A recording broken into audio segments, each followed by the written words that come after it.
Coming up on NBA Today, James Harden definitely made his feelings clear toward GM Daryl Morey. We have Woj standing by with the implications and what they may be on the All-Stars' future in Philadelphia. And Team USA impressed over the weekend with 2 more exhibition wins ahead of the FIBA World Cup. Are they poised for a gold? Danny Green, he breaks it all down for us. Plus, speaking of this weekend, the Hall of Fame class of 2023 was enshrined on Saturday. Don't miss my interviews with both Dwayne Wade and Dirk Nowitzki. NBA Today starts right now.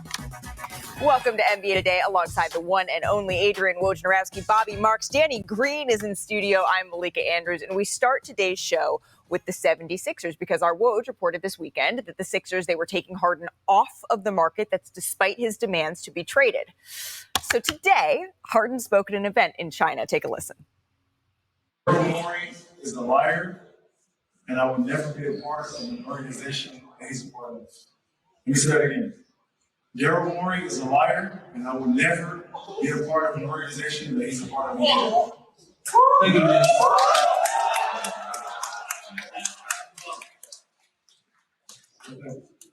Any more questions? Okay, so we wanted to make sure he was so clear that he said it twice. Daryl Morey is a liar, he said, and he does not want to be any part of an organization that Daryl Morey is at the helm of. So, Woj, how did we get here? Listen, this goes back to late June. James Harden opting into the last year of his contract, $35.5 million, instead of going into free agency, negotiating a long-term extension with the Sixers. And essentially, I think James Harden and his agent believed at that time they were not going to get the kind of extension that they wanted, which was a longer term, right, closer to max money.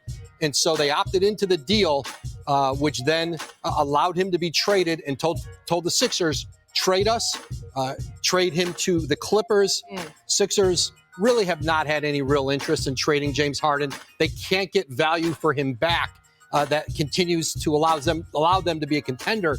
And essentially, they pulled him off the market on Saturday. They called the Clippers, told them, we're not going to talk about a trade anymore. The two sides never got anywhere anyway.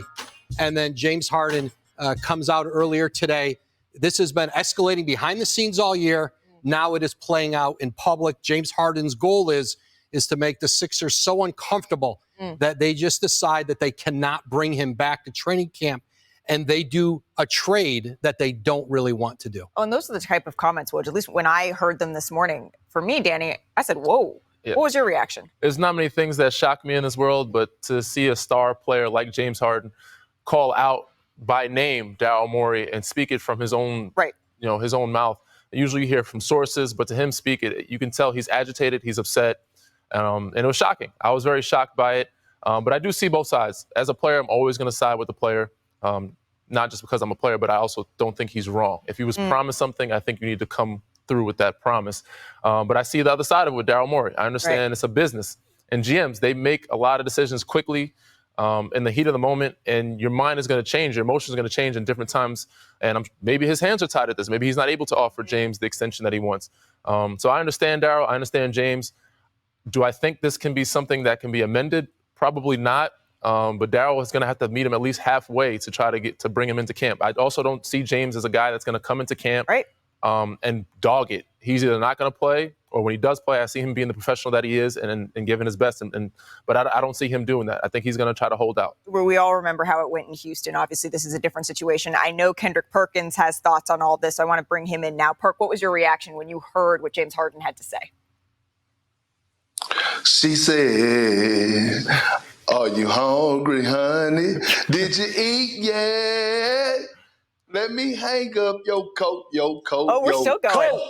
That's what, hey, listen, here's the thing. James Harden got into his Darnell D-man mode. It's the thin line between love and hate. That's what we witnessing right now with Daryl Morey and James Harden. But here's the fact. James Harden don't have any leverage. He don't have no leverage whatsoever. The Philadelphia 76ers got him tied up and strapped down like a person riding in the car with 2 seatbelts on. He can't do nothing. First of all, the CBA, the new CBA, James Harden do not want to play with that. That plays into the 76ers' favor. He could get fined so much money that he probably could lose more than half of his salary. Second of all, on top of that, here's the thing. When it comes down to James and you think about where he's at, If it was a real market for the money that he was trying to get, he probably wouldn't have opted into his contract. Third of all, why would you air out Daryl Morey, a guy that probably value you higher than any other organization around the league? And they're going to have so much money next season that if you just stay there and play your role and put up numbers like you did and help advance a little further, you could get a nice payday. So at this point, although I want every player to get their letters, I feel like James Harden has no leverage whatsoever when it comes down to this situation. Hey, Perk, I got to say, I didn't bank on you. It wasn't on my bingo card that you'd be walking us through the CBA this morning. That's why Bobby Marks is sitting alongside of us here. So, Bobby, is there anything that Perk didn't cover in terms of leverage, any penalties that James Harden or the Sixers could be facing, whether it's in the CBA or financial-wise? Well, tucked away, I think it's on page 400 of the CBA, Perk got there. is something called withholding services. Now, if James Harden does not report to Philadelphia for more than 30 days, and James Harden is going to be a free agent, well, he's not going to be a free agent because he is withholding services. And the only way he becomes a free agent is the Sixers agree to that. So that is the leverage that Perk is talking about. Certainly for James Harden, who's looking for that next contract, his best interest, certainly besides financially, is to report to Philadelphia and play out this year and then go into free agency next offseason. So clearly Perk read all the way into the 400 pages. I appreciate that, Perk. But let's just play this out, right? Let's say Harden sits out. What are the implications, Bobby, on the Sixers roster going into next season? Well, here's what's important. We brought the touchscreen out in mid-August. Summer touchscreen. Yes. Now, this is the Sixers roster when we look at it. If we can get out of it. If we can get out of that. There we go. This is their roster. Oh, we're pulling right here. Back.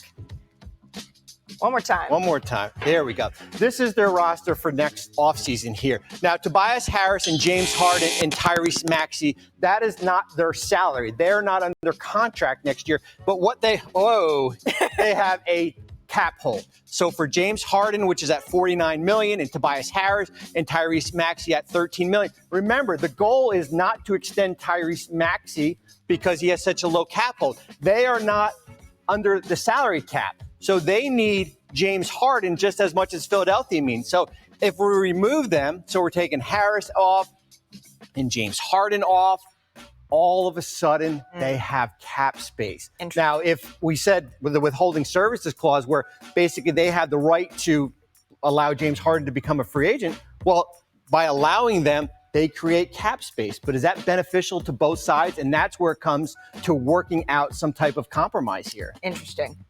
Listen, I think ultimately the leverage for James Harden is to create an environment that Joel Embiid doesn't want to be a part of. That's, I think, his ability here to get what he wants, a trade, is to simply, whether it's by showing up and this team not doing well, if it's creating such an uncomfortable situation that Joel Embiid becomes even more frustrated with the state of affairs in Philadelphia. The clock is always running on an organization with a player of Joel Embiid's stature, of any star in the league, of them asking for a trade, of them not wanting to be a part of it anymore. And certainly James Harden was a huge investment for this organization. He's certainly Daryl Morey's guy going back to Houston. Remember, Daryl Morey inherited the Ben Simmons situation, but certainly James Harden was a player he was very close with, had a lot of history with. They trade for him. And I think if you are James Harden now and you can see this strategy now playing out in public, it's to create a situation that starts to unfasten things in Philadelphia. And that may be his way to get a trade to get out of there. With that being said, I think that it's in Daryl's best interest to try to amend the situation. I think he will. Obviously, what James said has upset him. Well, he says he's unmoved by it, but I think they have a really good relationship. It's hard to not unmove anybody by those words, what he said. So I think those things, it's an awkward situation right now. Feelings, emotions are high.